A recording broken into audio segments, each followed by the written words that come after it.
I'm here with Nelida, who started her talk during Lead Dev conference, talk, about leading as an introvert, with introduction.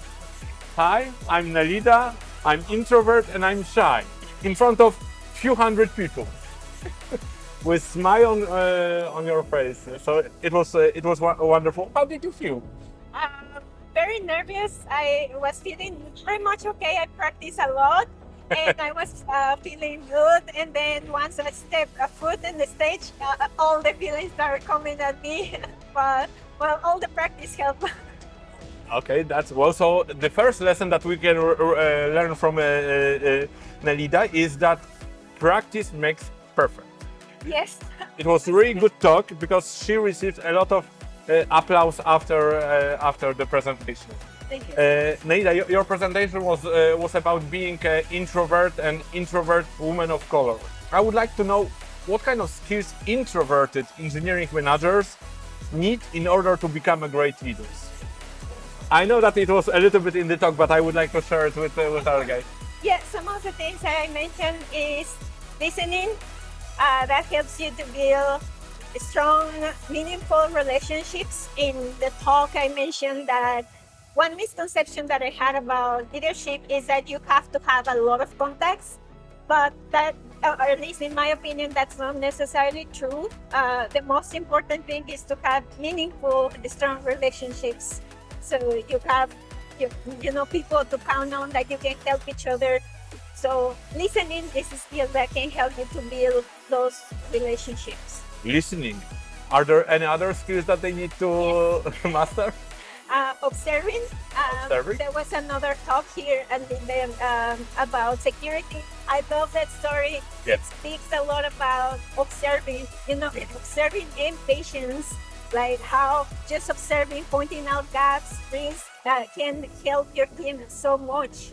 And also how long it takes. It is a lot of effort, that Luisa went through, finding out those risks and gaps. It takes a lot of observation and patience. And how about extrovert? I'm an extrovert person, and what extroverted engineering managers should practice in order to become a great leaders? Well, you have the great advantage that the world is kind of made for you. Extrovert traits are usually appreciated a lot.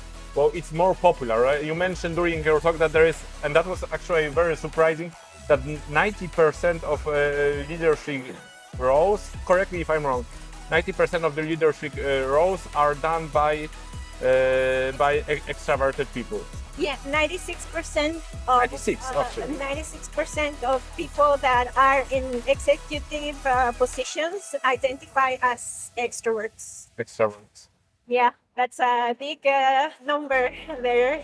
Yeah, but I mean, like I mentioned in the talk, we all need our extrovert fellow team members, because in the end, for me, I think you help us to push ourselves out of our comfort zones. And that's a good thing.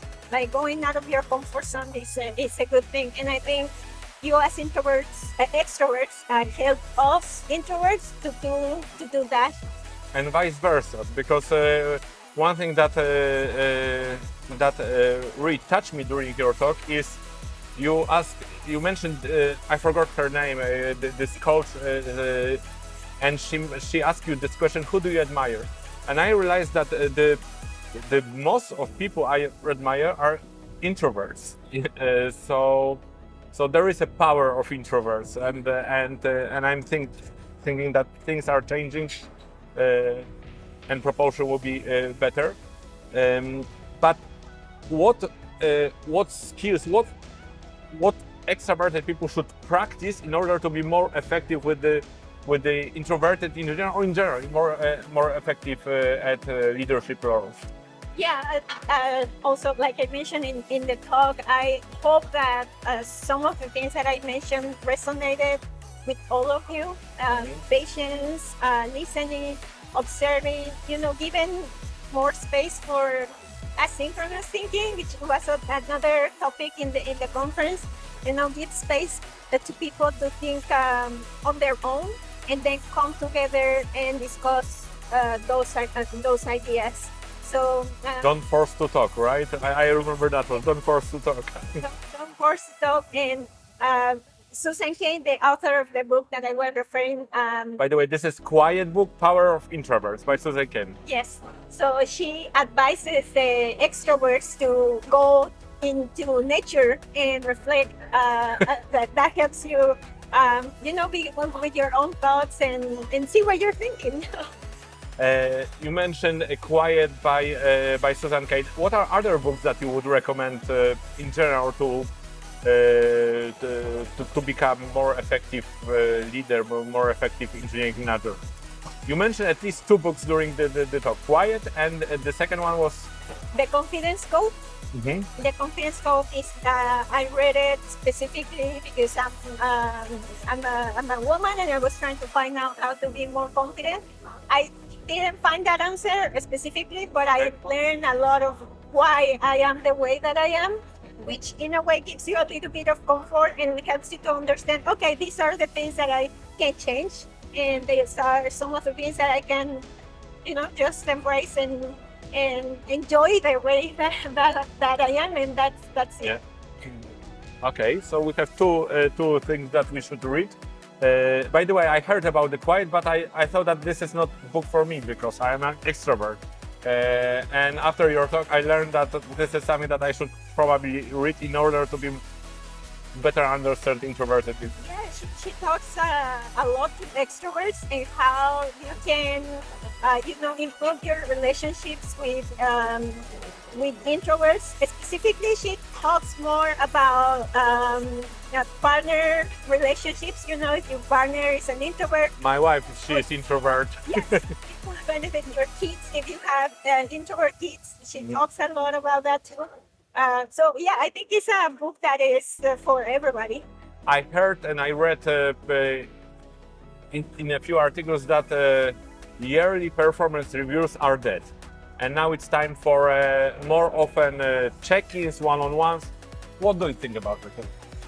Or is there a place for everything?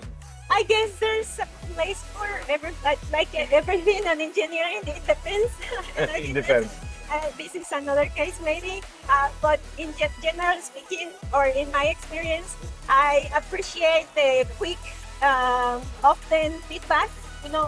Feedback often, and performance reviews are a place that allows you to get that feedback, but sometimes it's too late. Too late. And I like cultures in companies where we have this culture of feedback, where often quick feedback is encouraged. So by the time you get to your performance review, whatever you hear is not a surprise. Yeah. You have heard that from other people already, and maybe can help you to kind of a moment of reflection based on all that feedback that you've been gathering, and help you to set up maybe new goals or revisit the goals that you had and see how that's going. But yeah, I think I don't know what I'll be curious to know what these people that says that performance reviews are dead. What are they? Well, they said that the message is that yearly performance review first of all requires a lot of effort, and it's usually based on the feelings in that particular moment. And more often, one-on-ones help you adjust to be more. You are more agile when you do it more often. That's true. I can see it being on the other side, giving feedback to your teammates. It can be stressful to that period of time where you have to feel like, 10 performance reviews from your colleagues and give them back when, like I said, it's difficult to remember all the things that happened in a couple months. So hopefully the companies have or nurture that culture of giving each other feedback. Because in one-on-ones you get the feedback from your manager, but I just don't want to hear the feedback from my manager. I also want to hear from my other teammates from other roles. How can I help them better? And sometimes in some companies, that's performance reviews are the only place where we can hear that feedback. I wonder, I'll be curious to learn, like, how can you set that feedback more often, not just between you and your manager, but with your whole team. So how to make it more continuous? Well, how do you find a healthy team? How do I define a healthy team?